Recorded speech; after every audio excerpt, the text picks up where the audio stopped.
제가 며칠 전에 어머니 집에 다녀왔는데요.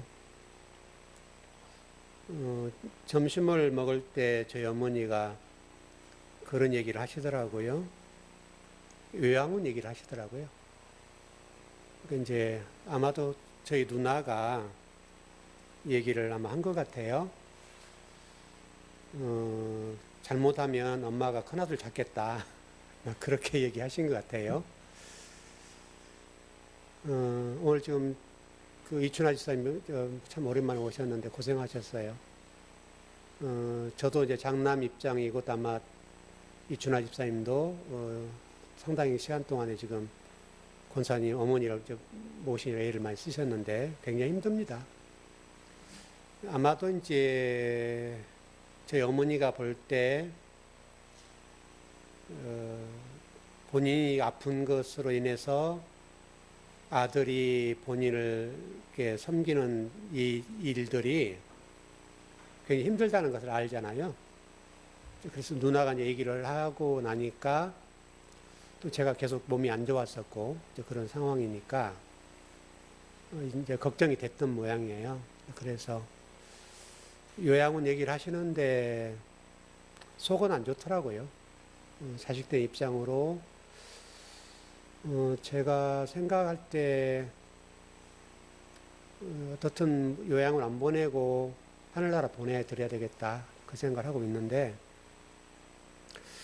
그 이야기를 하실 때 그 심정은 어떨까 그런 생각도 하고요. 이제 왜냐하면 본인 생각에도 연세가 많잖아요. 91에다가 늘 병원 들랑달랑하고 아프고 또 저에게 많은 부담을 주시잖아요. 그러니까 이제 그래서 제가 이제 아프다라고 생각을 하니까 이제 그렇게 얘기를 하시는데 또 자식들 입장이니까 그건 제가 짊어지고 가야 될 몫이잖아요. 그래서 좀 속이 상했습니다. 그래서 오늘 좀 말씀을 좀 이어가면서 좀 은혜를 나누고 싶은데 어머니가 요양원 얘기를 하신 핵심은 자식 생각하는 거죠. 자식을 걱정해서 본인이 들어갈까 이런 고민하는 거잖아요. 그래서 좀 한 번 정도 우리가 이 문제를 그리스도인으로서 우리 모두가 한 번 정도는 정리를 했으면 좋겠다. 오늘 본문과도 관련돼 있고 그래서 이제 그렇게 좀 정리를 해보겠습니다. 그 일전에 예전에는 그 부모님의 임종을 못 보면 불효자식이라고 그랬습니다. 그랬죠. 근데 요즘 추세는 나이가 드시고 좀 몸이 쇠약해지면 자식들이 부모님을 요양으로 보냅니다. 이게 이제 보편적인 추세 같아요. 그러면 요양원을 가시는 어머니 입장에서 요양을 가는 게 아니고 자식의 입장에서 어머니를 보내는 거잖아요. 그렇죠. 그런데 어머니 이제 부모님들은 자식들 걱정될까 봐서 가시거든요. 그러니까 돌아가실 때까지 자식을 걱정하는 거예요. 그래서 들어가기 싫음에도 불구하고 요양으로 향합니다. 그리고 마지막 생을 요양원에서 마감을 하시죠. 이게 지금 한국 사회의 보편적인 추세 같아요. 그게 거의 많이 굳어졌어요. 그러면 이때 우리 그리스도인들은 어떻게 할 건가? 이게 지금 보편적인 상황이라고 보고 그리스도인들은 그러면 어떻게 해야 될 건가? 그럼 세상 사람들이 하는 것과 똑같이 우리도 그래야 되는가? 이게 지금 고민이죠. 왜냐하면 여러분 이제 그 부모님을 모시고 또 쇠약하신 분들을 모신다는 게 여러분 굉장히 어렵습니다. 저도 그냥 그런 스트레스랄까요? 그걸 받으니까 몸이 말을 하고 물론 저도 나이가 이제 들어가고 있고요. 또 병원 모시고 저도 좀 오래 벌써 어머니를 병원에 2번 입원을 시켰잖아요. 한 달 한 번, 일주일에 한 번. 금액적으로도 그냥 병원비만 해서 거의 한 800만 원 이렇게 들어가고요. 뭐 달달에 들어가는 약값 병원비를 빼고 상당히 데미지죠.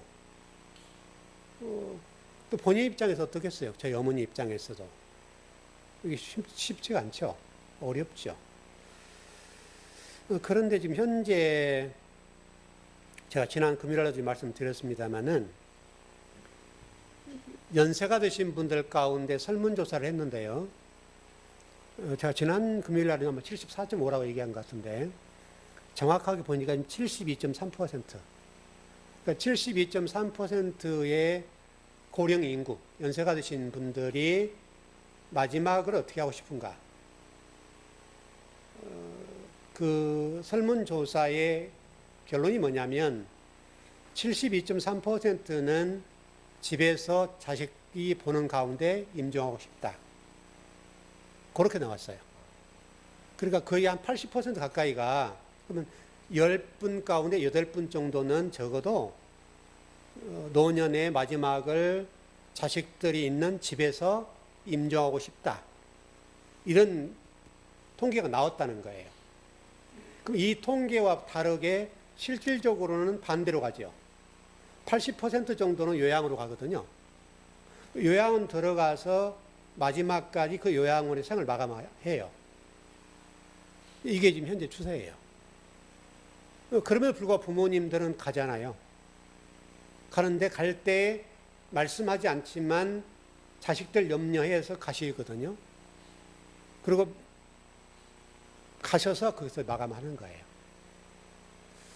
그러면 우리가 이제 생각을 바꾸어서 요양원에 들어가시는 그분의 입장에서 바라보면 나는 평생 저놈들을 위해서 내 한 몸을 바쳐서 저렇게 양육하고 가정을 세우고 했는데 마지막에 나를 어떤 자식 하나가 나를 건사하지 못해서 뭐 버린다. 표현이 좀 거칠지만 버림당하는 심정의 부모님은 어떨까?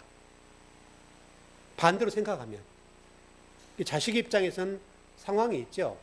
바쁩니다. 한국 사회가 경쟁 사회입니다. 굉장히 힘들죠. 또 며느리들과 관계가 원만하지 않죠. 예전처럼 며느리들이 순종적이지 않고 지금은 다릅니다. 그런 상황들이다 보니까 이게 이제 신개념 풍속도와 같이 노년이 되면 요양원으로 가는 거죠. 이게 지금 보편적 사회의 가치 같아요. 그래서 이게 쉽지가 않죠. 어려운 얘기입니다. 자, 그러면 우리 이제 그리스도인들이니까 우리 그리스도인들 입장에서 접근해 보면 어머니에서 아버지, 부모님도 크리스찬이고 우리도 크리스찬이라는 입장에서 한번 보자고요. 특별히 우리 즐거운 교회 같은 경우는 말씀을 공부하는 교회입니다. 그래서 우리는 하늘적 존재다. 이런 생각을 가지고 신앙생활을 합니다. 하늘을 지향하고 사는 사람들이라고 보고 하늘을 지향하는 사람들과 가치관을 가지고 우리가 신앙생활을 하는데 그 하늘적 존재라고 하는 우리가 부모님이 연세가 드셨을 때에 우리는 어떻게 할 것이냐. 이제 이 화두가 던져지는 거죠. 그럼 이것을 우리 입장에서 보면 보내는 게 편하죠. 근데 부모님 입장과 하나님 입장에서 우리를 쳐다보면 이건 또 다른 문제가 되는 거예요. 하나님 입장과 진리 입장에서 우리를 바라볼 때는 전혀 다른 얘기가 되는 거죠. 왜냐하면 하나님 우리에게 그렇게 말씀하셨어요. 자기 십자가는 자기가 져라. 이렇게 돼 있다고요. 그러면 그 십자가가 뭐냐? 각자가 다 다르겠죠. 저에게는 저희 어머니의 십자가죠. 무거운 십자가예요. 또 보통 분은 아니고 굉장히 쉽지 않죠. 그럼에도 불구하고 제가 한 사람의 목사로서 살아가고 있고 한 사람의 크리스찬으로 살아가는데 그럼에도 불구하고 그것으로 인해서 저에게 오는 여러 가지 데미지, 몸의 이상, 증상, 그게 있죠. 그게 엄청나게 옵니다. 그러나 저는 자기 십자가를 자기가 져야 된다라고는 주님의 말씀이 우리에게 엄연히 있어요. 그럼 우리는 그 십자가를 어떻게 할 것이냐? 이게 이제 우리의 문제 같아요. 저는 그 십자가를 제가 지고 가겠다. 그게 힘들죠. 엄청나게 저로 하여금 저의 몸이 상할 만큼, 때로는 저의 몸이 무너지는 만큼의 고통이 있어요. 그러나 또 저는 여러분을 바라보는 한 사람의 목사고 여러분이 저를 쳐다보고 있는 목사 입장이죠. 우리 목사님은 우리 어머니에 대해서, 권사님에 대해서 어떻게 하신가 보자. 말하지 않지만 여러분들 나름대로 질문을 던질 거예요. 여러분 그러지 않겠어요? 그리고 여러분도 저를 보면서 여러분도 나도 우리 목사님처럼 우리 부모님에 대해서 섬겨야 되겠다. 이 생각이 들어가면 선한 영향력이 되겠죠. 저는 그 말씀을 그대로 제가 받아들여서 자기 십자가를 자기가 지라고 했기 때문에 저의 십자가는 그거예요. 저희 어머니가 일부분의 십자가예요. 엄청나게 무겁죠. 근데 그 무거운 십자가를 제가 떠넘길 수는 없는 거라는 얘기죠. 누구에게. 주님의 말씀이 저에게 주어진 그 십자가이기 때문에 그 십자가를 제가 지는 것은 그리스도인으로서 한 사람의 목사로서 지는 것이 마땅하다. 또 그것이 저에게 오는 엄청난 고통이 있죠. 아마 우리 이춘하 집사님 이번에 좀 어머니 그 권사님 모셔봤으니까 얼마나 힘든 걸 알 거예요. 또 우리 그래도 최 권사님은 온순한 편이시잖아요. 근데 저희 어머니는 그게 되면 상당히 이게 높으니까 굉장히 힘들거든요. 힘든데 그것은 저에게 주어진 거예요. 저도 뭐 형제들이 많지만 형제들이 돌보지 않는 이상은 누군가는 해야 되기 때문에 제가 한 사람의 목사로서 그 짐을 짊어지는 거죠. 또 표현이 그렇습니다. 짊어진다는 의미보다는 당연히 부모이기 때문에 그것은 제가 감당해야 되겠다. 또 그리고 그것은 여러분들에 대한 교육도 되겠고 또 우리 자녀들에 대한 교육도 된다. 이렇게 보는 거예요. 그럼 저도 나이가 들어가고 언젠가는 노쇠해질 거고 언젠가는 저도 병약해질 거란 말이죠. 그때 우리 자녀들이 할머니를 생각할 거고 할머니를 아버지가 어떻게 했는가 이걸 생각하게 될 거라고요. 저도 요양원 들어가기 싫어요. 여러분은 어때요? 우리 오건사님은 요양원 들어가고 싶으세요? 안 들어가고 싶으시죠? 우리 신권사님 어떠세요? 안 들어가고 싶으시죠? 안 들어가고 싶으시죠? 근데 이게 어려운 얘기라는 거예요. 또 우리 옆에 이제 우리 차집사님 계시는데 차집사님이 짊어진 십자가예요. 그렇죠. 어렵잖아요. 그게 따라 얼마나 많은 힘듦이 있단 말이에요. 그거는 우리에게 주어진 십자가인데 그것은 달게 지는 거죠. 달게 지고 저에게 주어진 그 십자가가 무겁지 않게 느껴지는 만큼 가야 되겠다. 그래서 저는 제 마음 다짐으로 그 말씀 하실 때 사실은 굉장히 마음이 아팠어요. 아프고 아까 찬양을 드릴 때 그 생각이 나서 제가 좀 마음이 좀 상당히 상했어요. 그렇게 되더라고요. 왜냐하면 저도 그 나이가 될 텐데 물론 그 나이가 살지는 모르지만 그때 그런 고민을 하지 않게 되겠나. 그 고민을 할 때 여러분 보통 심정이 아니겠죠. 그러면 그때 어떻게 대접을 받을 건가. 이런 고통이 있는 거죠. 여러분 오늘 본문을 봐보세요. 오늘 본문을 보면 바로 이렇게 말씀하세요. 예수님께서 눈을 하늘로 들어 말했다. 그럼 왜 이 말씀 하셨을까요? 예수님께서 지금 눈을 들어서 말씀하세요. 그럼 왜 17장에 들어와서 이 말씀을 하실까? 그러면 이 말씀을 하실 때 이 말씀을 하실 수밖에 없는 상황이 있었겠죠. 곧 그 얘기는 지금 요한복음 17장이라는 사실과 16장을 넘어왔는데, 요한복음 16장에서 예수님께서 주로 대화 상대가 누구였는가 하면 무리들, 요즘으로는 그리스도인들, 그리고 제자들이었어요. 제자들과 예수 그리스도를 따르는 무리들에게 하늘 말씀을 하셨어요. 하늘나라의 이야기를 땅의 이야기로 풀어서 설명을 해 주셨어요. 그런데 제자들이 그 말에 대해서 못 알아들어요. 좀 그런 상황이에요. 그 상황에서 지금 오늘 본문이 펼쳐져요. 오늘 본문에서 지금 잘 보세요, 여러분. 예수님께서 하나님을 향해서 지금 뭔가 말을 한다고요. 요한복음 16장을 넘어가서 보면 예수님께서 제자들과 요즘으로 얘기하면 그리스도인들 향해서 목 놓아 외쳐요. 목소리를 높여서 외친단 말이에요. 하나님의 뜻을 이 땅에 이루어야 된다라고 말씀하시고 본인이 십자가를 지고 죽어야 된다. 이 말씀을 하세요. 제자들과 무리들과 그리스도인, 요즘으로 그리스도인들이 이 말씀 하실 때 못 알아들어요. 알아듣지를 못해요. 내가 십자가를 지고 죽어야 돼.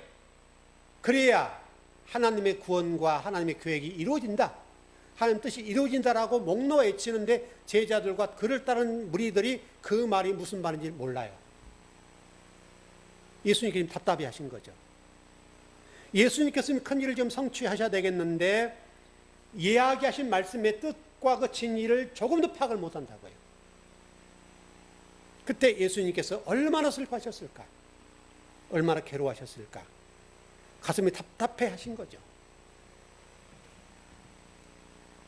하나님의 나라의 이야기를 했을 때에 제자들이 이해하고 따르고 그 일을 위해서 순종적으로 일을 했더라면 좋았을 것인데 제자들과 다른 무리들이 예수님 말씀하신 말씀에 대해서 조금도 이해를 못해요.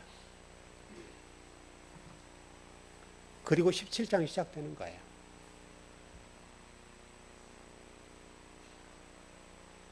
그래서 하늘을 우러러서 하나님을 향해서 하늘을 향해서 예수님께서 아버지여 때가 왔습니다. 이렇게 얘기하는 거예요.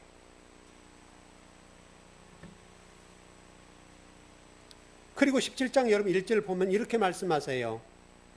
아들을 영화롭게 하사 아들로 아버지를 영화롭게 하옵소서. 이 모든 것들은 예수님께서 죽음에 관해서 말씀하신 거예요.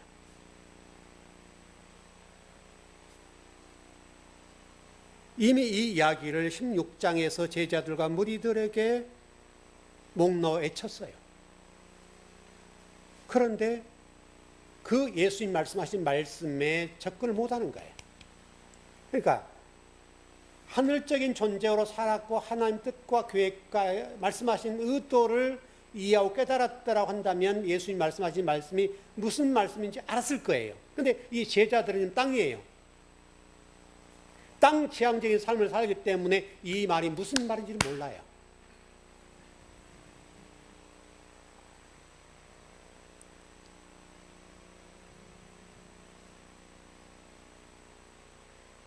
그렇다면 왜 제자들은 예수님께서 그렇게도 말씀하셨는데 그 말씀을 이해를 못할까? 여러분 요한복음 7장 39절 가봐요.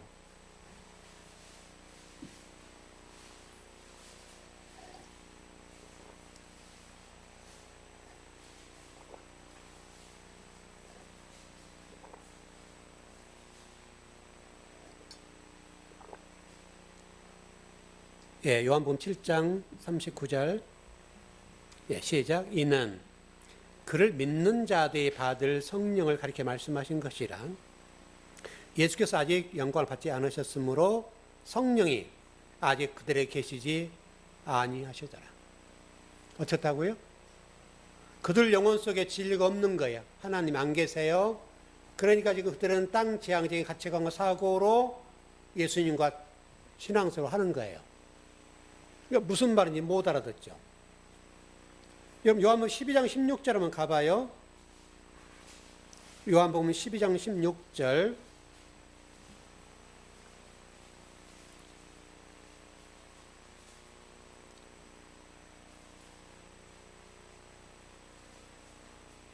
예, 요한복음 12장 16절입니다. 예, 시작. 제자들은 처음에 이 일을 깨닫지 못하였다가 예수께서 영광을 받으신 후에야 이것이 예수께 대하여 기록된 것임과 사람들이 예수께 이같이 한 것임이 생각났더라. 지금 오늘 본문과 연결되죠. 제자들은 지금 예수님께서 지금 말씀하신 것을 깨닫지 못했다는 거예요. 그 예수님께서 영광을 받으신 후라는 말이 십자가를 지고 죽으신 이후에예요. 예수님께서 십자가를 지신 이후에야 제자들이 알았다는 거예요. 그러니까 예를 들어서 우리가 그런 거죠. 우리도 부모님이 돌아가시고 나면 아, 부모님이 이런 말씀하셨구나, 이런 의도였구나, 그때 깨닫는 거잖아요. 살아생전은 몰라요. 부모님의 사랑과 부모님의 깊은 그 말씀들의 깊이를 모른다고요. 그래서 오늘 영광과 죽음이라고 하는 것이 연결되어 있어요. 여러분 이렇게 한번 보겠습니다. 여러분 요한복음 6장은 어떤 말씀이죠? 핵심이 뭐예요? 요한복음 6장. 6장을 한번 봐보세요. 여러분 핵심이 뭔지. 무슨 말씀이세요? 오병이어 기적사건이죠. 오병이어 기적사건이 요한복음 6장입니다. 그렇다면 제자들은 지금 이 오병이어의 표적을 보고 예수님과 많은 무리와 제자들이 따랐죠. 그럼 무엇 때문에 따른 거예요? 표적을 보고 표적 때문에 예수님을 따랐죠. 그러면 우리가 이제 질문을 해봐야 돼요. 그렇다면 예수님께서 왜 요한복음 6장에서 오병이어 기적에 관련된 말씀을 하셨을까? 여러분 그 의도가 있지 않겠어요? 그냥 요한복음 6장의 오병이어 기적 사건을 아무 생각 없이 예수님이 하신 게 아니고 뭔가를 말씀하기 위해서 오병이어 기적에 관련된 말씀을 하셨습니다. 그럼 왜 하셨을까? 이게 이제 우리의 질문이에요. 이 오병이어 기적 사건은 여러분 그냥 우연한 사건이 아니고요. 이 사건은 광야 사건과 연결됩니다. 이스라엘 백성들 광야 40년 동안 만나와 메추라기를 먹었습니다. 만나 사건과 같단 말이에요. 그러니까 이 오병이어 기적 사건은 과거 광야에서 만나를 먹이셨던 그 이야기를 지금 이야기하기 위해서 말씀한 거예요. 그러니까 이스라엘 백성들과 제자들은 만나와 오병이어 기적 사건에 관해서 예수님께서 말씀하신 감춰진 말씀에 대해서 알았다는 거예요, 몰랐다는 거예요? 전혀 몰랐다는 거죠. 이스라엘 백성도 만나를 40년 동안 먹였는데 40년 동안 만나를 먹이신 목적을 몰랐어요. 이유를 몰랐어요. 자기들이 더 어떻게 하면 가져갈까? 더 많은 양을 취할까? 여기에 집중했다고요. 그러나 여러분 광야라고 하는 여러분 아시는 대로 말씀이라는 장소잖아요. 말씀이라는 장소라는 사실과 만나라는 사건과 하나가 되는 건데 이스라엘 백성들은 40년 동안 만나를 먹었지만 그걸 몰라요. 왜 40년 동안 만나를 먹이는지에 관해서 하나님이 왜 이럴까? 왜 이렇게 지겹도록 40년 동안 만나를 먹일까? 그걸 몰랐다. 만나 안에 감춰진 진리, 그 안에 감춰진 하나님의 말씀을 모르는 거예요. 그럼 오병이어 기적 사건에 관해서는 제자들과 그를 따른 무리들이 알았을까요? 몰랐죠. 그냥 우리 예수님, 내가 따르는 저분이 엄청난 능력을 가지신 분이니 내가 저분 따르면 나에게 유익이 있고 나에게 삶의 보탬이 되겠다. 또 한 자리 하겠다. 이 생각이 앞선 거예요. 그게 여러분 오병이어 기적 사건이에요. 그래서 여러분 말씀을 보시면 표적을 보고 많은 사람이 따랐다고 그래요. 표적을 보고. 표적의 문제가, 표적은 여러분 실체가 아니잖아요. 오병이어 기적 사건의 표적이 중요한 게 아니라 이 오병이어 기적을 행하신 의도, 왜 이 일을 하셨는가, 이 안에 무엇이 감춰져 있는가에 관해서는 제자들과 다른 무리들이 전혀 몰라요. 이게 지금 현대 교회의 문제점이에요. 현재 우리 한국 기독교의 문제가 여기에 있어요. 오병이어 기적은 우리 예수 능력 많네, 능력 받아야지. 그리고 많은 표적을 일으키면 교회가 부흥되고, 이런 개념이란 말이죠. 그래서 목회자들은 기도원 올라가서 금식하고 기도해서 능력 받고, 능력 받은 것으로 말씀을 전하고 성도들 기도해 주고, 그래서 교회가 부흥되고 성도가 늘어나고, 이게 초점이에요. 그 안에 감춰진 예수의 말씀은 전혀 모르는 거예요. 여러분, 오병이어 기적 사건과 만나 사건에 감춰진 게 뭐예요? 그 안에 감춰진 것은 여러분 생명의 말씀이에요. 말씀이 중요하다. 여러분, 마태복음 4장에 보면 예수님께서 마귀에게 성령에 이끌려서 마귀에 시험당하는 사건이 있었죠. 첫 번째 사건이 뭐예요? 돌이 뭐가 되게 하라? 떡이 되게 하라. 여러분, 이게 만나 사건과 연결되지 않아요? 떡이란 것, 떡이란 사건 연결되어서 말씀하는 거예요. 사람들은 떡을 보잖아요. 떡을 보는 거예요. 근데 예수님께서 뭐라고 말씀하셨어요? 돌이 떡이 되게 하라 라고 하셨을 때 뭐라고 말씀하셨어요? 말씀으로 산 떡이 아니라 말씀으로 살아야 된다, 그 말씀하시잖아요. 여러분, 그게 여러분 성경 전체예요.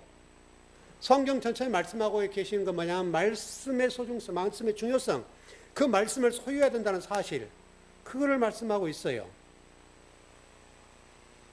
이게 안타깝다는 거예요, 여러분. 저도 그리스도인들이라고 한다면 그 표적의 문제가 아니라 표적 안에 감춰진 하나님의 말씀과 그 안에 감춰진 진리를 보는 거예요. 이거 그냥 표적이에요, 표적. 여러분, 제 손가락. 이게 중요한 게 아니잖아요. 저 가리킨 저기 중요하잖아요. 근데 저건 안 보는 거예요. 이게 사실 현실의 문제예요.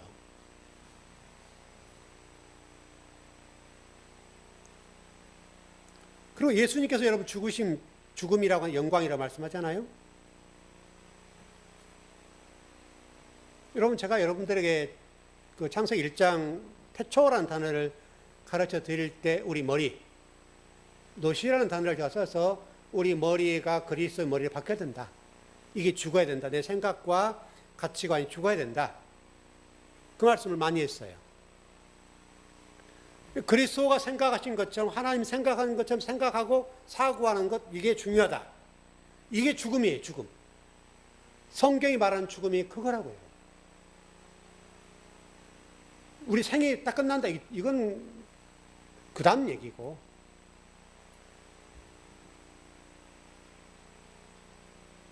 성경은 영광이라는 단어를 하나님 자체라고 제가 여러분들 설명을 드린 바 있어요. 영광은 하나님이 속한 언어예요. 우리 인간이 쓸 수 없는 용어라고요. 영광 자체가 하나님이에요. 사람 영광이라는 단어를 쓸 수가 없어요. 여러분, 요한복음 1장 14절 한번 가봐요.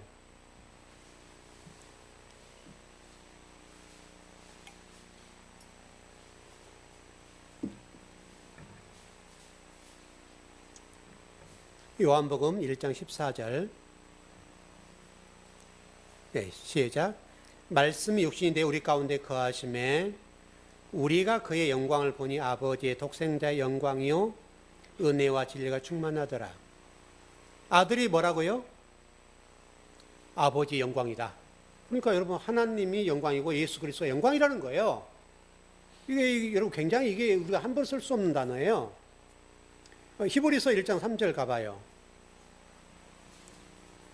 하나님 영광이라는 것을 말씀하세요.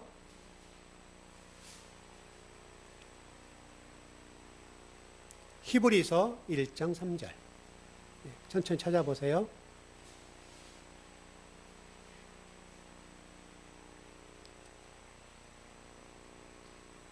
네, 다 찾으셨어요? 시작. 이는 하나님의 영광의 광채시요 그 본체의 형상이시라. 그의 능력의 말씀으로 만물을 붙드시며 죄를 정결하게 하는 이 일을 하시고 높은 곳에 계신 지극히 크신 이의 우편에 앉으셨느니라.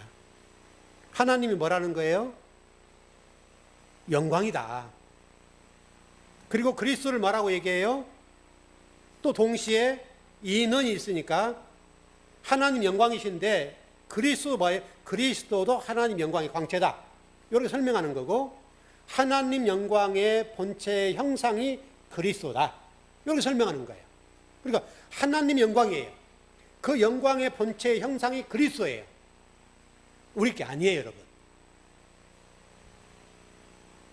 그러면 그 영광을 예수님께서 언제 받으셨을까? 여러분 베드로전서 1장 21절 가봐요.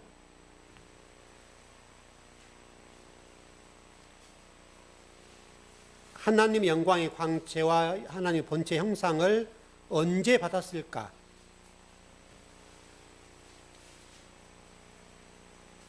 베드로전서 1장 21절.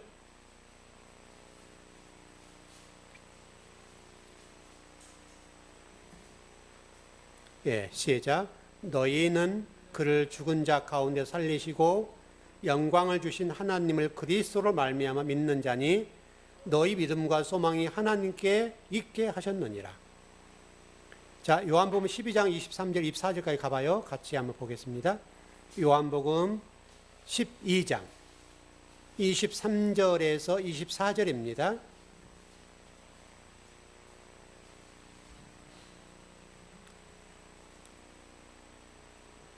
예, 시작.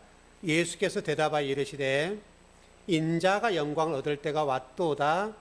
내가 진실로 진실로 너에게 이르노니 한 알에 밀이 땅에 떨어져 죽지 아니하면 한 알 그대로 있고 죽으면 많은 열매를 맺느니라. 하나님으로부터 예수 그리스도가 언제 영광을 받으셨다고요? 요한복음 12장에 나와 있죠. 언제예요?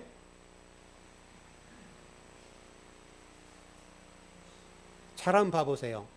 자, 제가 다시 한번 읽어볼게요. 예수께서 대답하여 이르시되 인자가 영광을 얻을 때가 왔도다. 내가 진실로 진실로 너에게 이르노니 한 알의 밀이 땅에 떨어져 죽지 아니하면 한 알 그대로 있고 죽으면 많은 열매를 맺느니라. 언제예요? 십자가 죽으실 때. 하나님 영광이신데 그 영광을 예수 그리스도 언제 받으셨다는 말씀이냐면 십자가를 지고 죽으실 때 그 영광을 받았다는 거예요.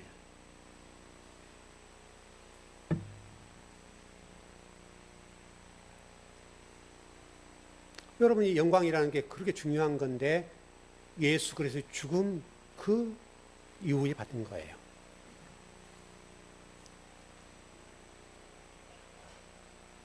그렇다면 성도들은 어떨까요? 로마서 3장 30절 가볼게요. 그럼 성도들은 이 영광을 받았나 못 받았나? 자, 그렇게 보십시다.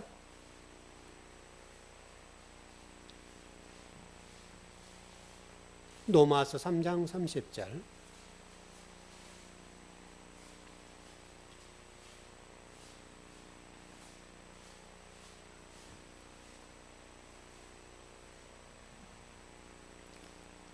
로마서 3장 30절 시작.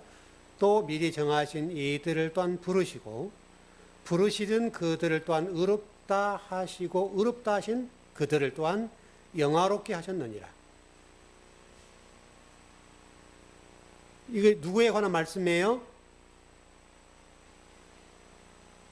그들을 또한 부르시고 우리 얘기 우리 여러분요 여러분 영화롭게 하셨다 그랬죠. 영화롭게 하셨느니라. 과거에 과거형.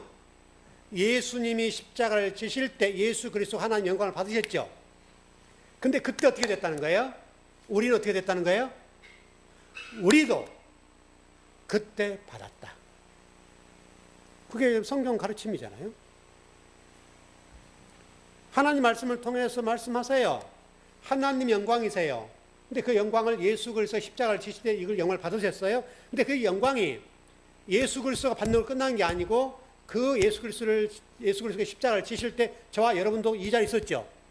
갈라디아서 2장 20절 말씀 보면 이미 무트 다무트 저와 여러분이 이 예수님의 십자가에 저와 여러분도 박았어요. 이 자리에 죽었다고요, 여러분. 과거형이에요. 그때 여러분도 어떻게 된다고요? 하나님의 영광이 됐다는 거예요.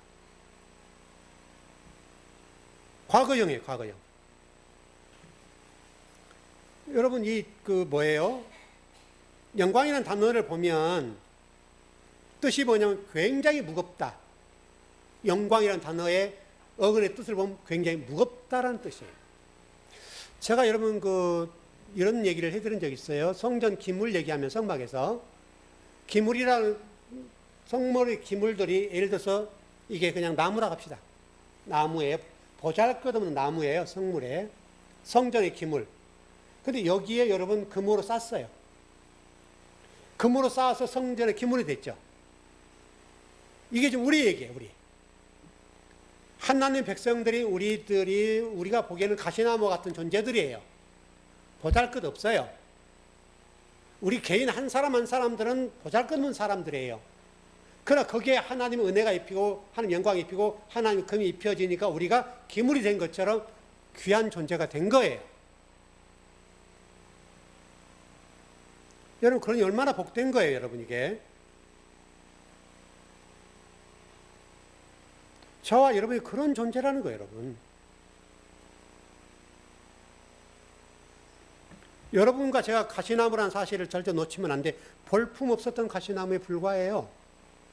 근데 거기에 하나님이 기름 부으시고 영광을 입히시고 금으로 입히셔서 우리가 귀한 존재가 된 거예요.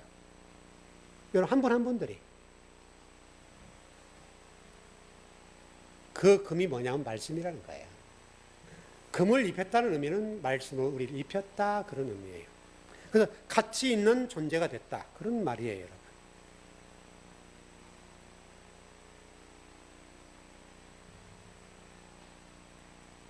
로마서 8장 17절입니다. 로마서 8장 17절.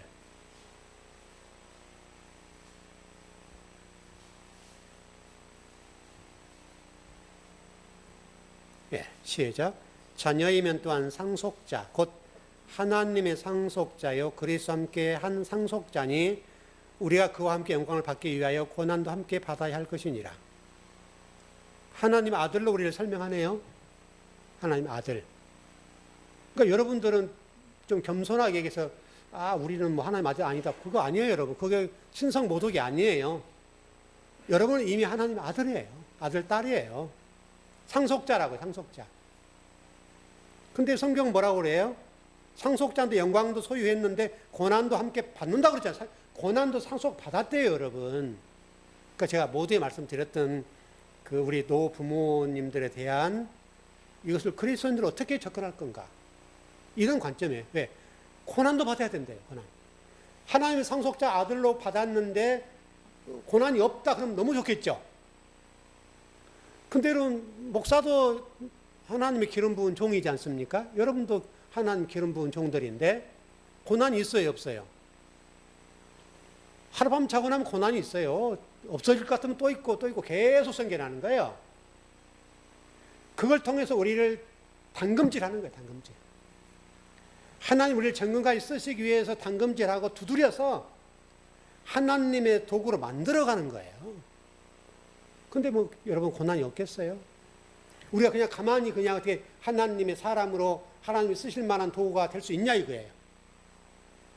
여러분 그 정금 만드는 거 아시죠? 불에 집어넣었다 당금질하고 두드리고 수백 번 하잖아요. 수천 번을 두드려서 그 안에 불순물들을 뽑아내잖아요, 여러분. 그래서 정금을 만들어내는 거예요. 그 정금이 여러분 그냥 되지 않아요. 그리스도인이고 하나님을 따르는 백성이기 때문에 우리에게는 아무런 고난도 없고 아무런 문제가 없다? 그러지 않아요. 그게 성경에 어디 있어요? 하나님 우리의 고난을 치우지 않아요, 여러분. 우리의 고난을 우리가 짊어지고 가는 거예요. 우리의 고난을 없애지 않아요, 여러분. 근데 많은 그리스도인들이 그걸 오해해요. 하나님의 백성이라고 한다면 하나님이 그런 고난도 치워주실 것이다. 없애질 거라고 생각해요. 근데 그러지 않아요. 여러분, 목사가 기름, 하나님 기름 부었으니까 얼마나 평탄한 길이 있어야 되겠어요. 근데 여러분, 여러분보다 훨씬 더 고난의 길이에요.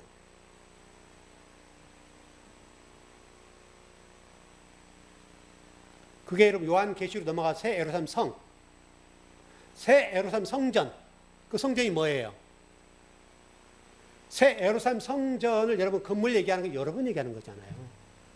여러분 성도, 성도라고 하는 것을 만들기 위해서 우리가 당금질하는 거잖아요. 그래서 우리 고난도 주는 거고, 우리의 주인 십자가도 주는 거고. 하나님 우리에게 십자가를 치우면 얼마나 좋겠어요, 여러분. 여러분, 뭐 저도 이제 우리 자녀들이 있고 한데, 저 나이가 되면 이제 죽을 날이 올 거 아니에요? 근데 안 죽어봐요. 여러분, 골치 아픈 일이 아니에요, 이게. 안 그래요, 여러분? 제가 100살을 산다고 생각해 봅시다, 여러분. 그러면 이게 보통 일이 아니에요. 아이고, 저 인간 빨리 죽었으면 좋겠는데, 말은 못하고. 자녀들이 소가리를 하는 거죠. 근데 안 죽는데 어떻게 할 거예요? 이게 현실 문제. 그게 자녀들에게는 고난이죠. 가시와 같은 거죠. 근데 요즘 자녀들 그걸 다 치워버리는 거예요. 요양원에 갖다 치워버리는 거예요. 저는 이게 여러분 뭐 어떻게 생각할지는 몰라요. 적어도 우리가 하나님의 말씀을 가진 하나님의 백성들로서 한 번 정도는 우리가 이 문제를 고민할 문제 같아요. 여러분, 지금 금방 우리 읽었던 로마서 말씀에 보면 영광도 상속되고 하나님의 상속자가 되지만 우리의 고난도 함께 상속한다 하잖아요. 고난을 상속한대요, 여러분. 우리에게 주어진 길이 여러분 꽃길만 아니에요, 여러분. 성도의 길이 여러분 그렇지 않습니다, 여러분. 좀 정리를 해보겠습니다. 물론 오늘 앞부분에 관련된 부분은 저희 사경이 들어갔다고 생각할 수 있겠는데, 적어도 우리 즐거운 교회란 교회의 길은 하나님 말씀이 되고자 하는 길을 걷고 있는 교회이고 성도이기 때문에 한 번 정도 이 시대에 우리가 고민할 문제, 왜냐하면 보편적인 지금 사회 구성원들이 생각하는 나이 드신 부모님에 대한 생각이 거의 80% 이상은 요양 보내는 게 이게 맞다라고 생각하는 시대예요. 그게 맞잖아요, 여러분. 이게 현실이에요, 현실. 근데 왜 정말 적어도 성경적으로 진리를 가지고 있는 사람으로서 그게 맞는가? 그렇게 한 게 좀 성경적인가? 이거에 관해서는 고민을 해보자는 거예요.